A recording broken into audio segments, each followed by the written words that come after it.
Hi friends, welcome to Ammo's kitchen. మీరు first time కనుక అమ్మోస్ కిచెన్లో నా వీడియోస్ చూస్తున్నట్లయితే సబ్స్క్రైబ్ చేయగలరు. పక్కనే ఉన్న బెల్ ఐకాన్ కూడా ప్రెస్ చేయండి.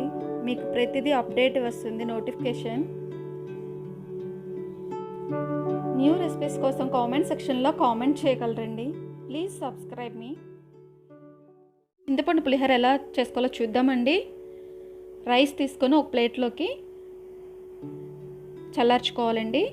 తర్వాత కొంచెం చింతపండు, దీంట్లో 1 కప్పు వాటర్ వేసుకొని పొయ్యి మీద పెట్టుకుందామండి.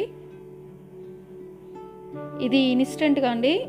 దీన్ని నిల్వ ఉంచుకోవడానికి కూడా సేమ్ ఇలాగే ప్రాసెసింగ్, ఎక్కువ చేసుకోవడం. తర్వాత ఈ రైస్లో ఉప్పు, పసుపు, ఆయిల్ వేసేసి కలిపి పెట్టుకుందామండి. అన్నానికి పట్టించేసి ఉంచుకుందామండి. చింతపండు పులిహోర చాలా చాలా బాగుంటుందండి. అందరూ ఇష్టపడే ఐటెం అది.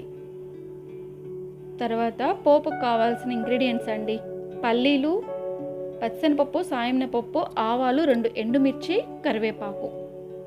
ఓకే, చింతపండు ఉడికిపోయిందండి. ఈ విధంగా మిక్సీ చేసి పెట్టుకున్నానండి. ఈ చింతపండు గుజ్జుని రైస్కి పట్టించాలండి. ఇది ఇన్స్టెంట్గా అండి. సేమ్ నిల్వ ఉంచడానికి కూడా ఇదే ప్రాసెసింగ్ అండి. కొంచెం ఎక్కువగా ఉడికించుకోవాలి. ఉడికించుకునేటప్పుడు కొద్దిగా పసుపు, ఉప్పు వేస్తే నిల్వ ఉంటుంది. తర్వాత పోపు పెట్టుకుందామండి. ఒక 2 స్పూన్స్ ఆయిల్ తీసుకున్నాను. 2 ఎండుమిర్చి, 4 పచ్చిమిర్చి చీలికలు,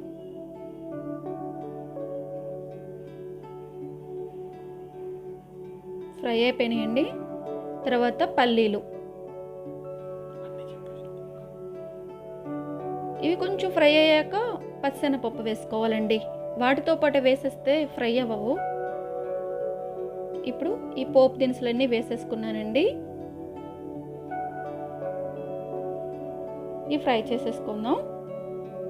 అయిపోయిందండి ఫ్రై. కరివేపాకు రెమ్మలు 2.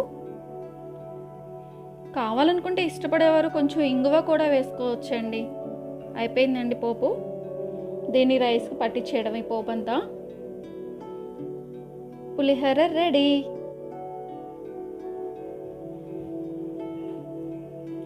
మరిన్ని వీడియోస్ అమ్మోస్ కిచెన్ సబ్స్క్రైబ్ చేయగలరు. Thank you.